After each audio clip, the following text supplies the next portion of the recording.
Hi, I'm back with another video. I'm recording this in the middle of the night. I had to. So this is a video about the book of the month. I announced that in my previous video the book of this month will be of the genre whodunit thriller or murder mystery, and I have the perfect whodunit thriller or murder mystery in my hand. This is Why Didn't They Ask Evans by Agatha Christie, the queen herself, of course. And here are my thoughts on the book. This is not going to be a very long detailed review video because there isn't much going on here. I mean, that came out in the wrong way. Like there's a lot going on here actually. But if I say a lot of details, it will end up being a spoiler video, and I don't want this to be a spoiler video at all. Bear with me, I guess. I'll start with the thoughts on this book. But before that, I'll just mention this quickly. So, book of the month is like a series of videos I want to make and series of books I want to read. That is, I'll be reading one book each month, and those books will be of a different genre every month. And I'm doing this to diversify the genres in which I read. And for January month, I've picked the genre of whodunit thriller, and the book is Why Didn't They Ask Evans by Agatha Christie. And with that out of the way, the book of the month for February is Yellow Face by R.F. Kong, and it's a satire book, I guess. I think it's a satire. Yeah. So I will update about it later around the end of February, I guess. And as for this book, let's start with the thoughts for the book of the month for Jan. First things first, we just have two main characters, which is Bobby and Frankie. This duo solves the crime, and I'll give you the vibe in which this whole book is. So these two characters I mentioned are very curious. An unfortunate accident sort of event happened, and they are suspecting it to be a murder. So they want to understand if it's a murder and to see who's responsible for that murder. So yeah, like here there's a lot going on. I'll tell you one thing. The way the book starts, it's like, okay, two friends are going on on a journey to solve a murder, solve an accident which they suspect to be murder, right? But it will start at one point, and you will have two characters in your mind, and the investigation will lead you into two or three more characters, and then it will take you somewhere else to some other event that's totally irrelevant, and then you will suspect those people. Like, so that is the vibe of the entire book. Like, you will keep suspecting people, you'll keep getting more information, and you're like, okay, this is connected to that, this is also connected to that. So you get the vibe of like everything being connected to that one accident which happened in the beginning of the book. So you are like suspecting a lot of people. If, along with Frankie and Bobby, you are also suspecting so many people. So like that is the vibe of the book. Also, you get so many details after 75% of the book is actually done. So the beginning of the book goes in one direction, right? You're like, okay, this is how it's gonna be, and then out of nowhere a lot of new information you're getting. I'll give you an example. This might be the first circle, and just as they reach the end, there's an interconnected another circle is here, and then another circle is like, so they are getting traveling here and there. I don't know why I'm making such weird actions, just mind me.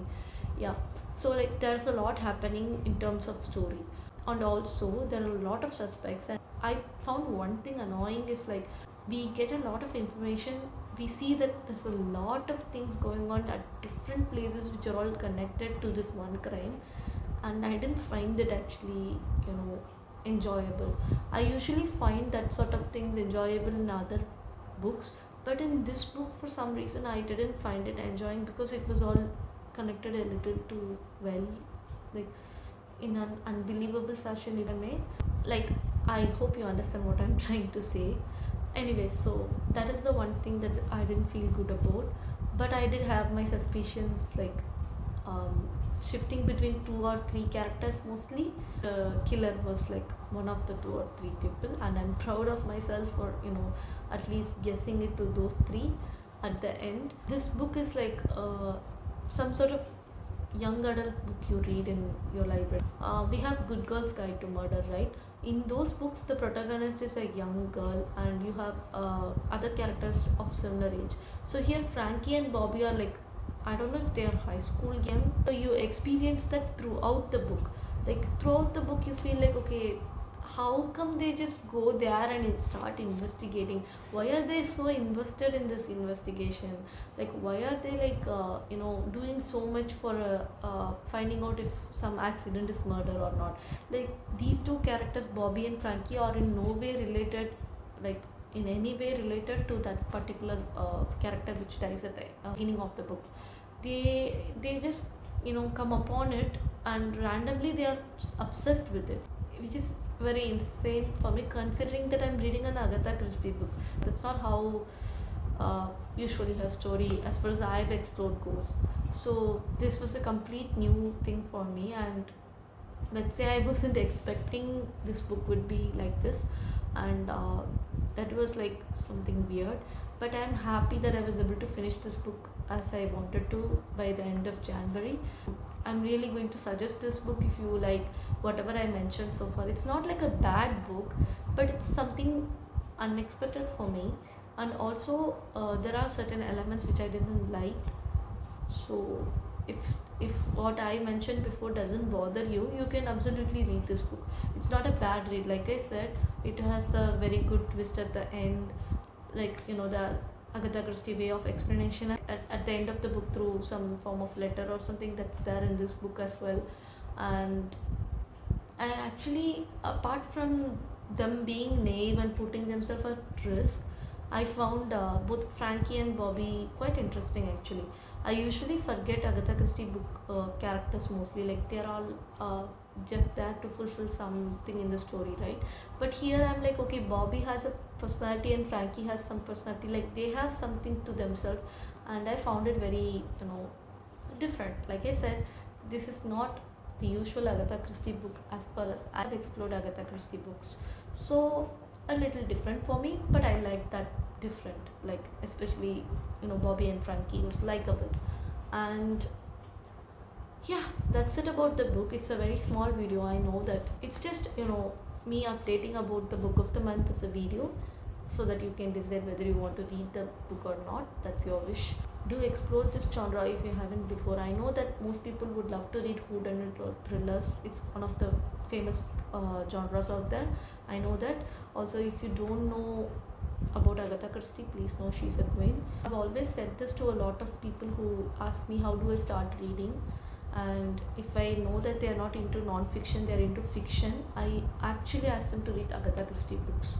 I tell them a fair warning that this is like does not belong in our time period, so there might be words that we don't understand, things that we don't understand. Most of the Agatha Christie books are like small, and it has a very good plot. Mostly if you cross 20 or around even 15 pages, you will know that something is up and you'll be invested in the story.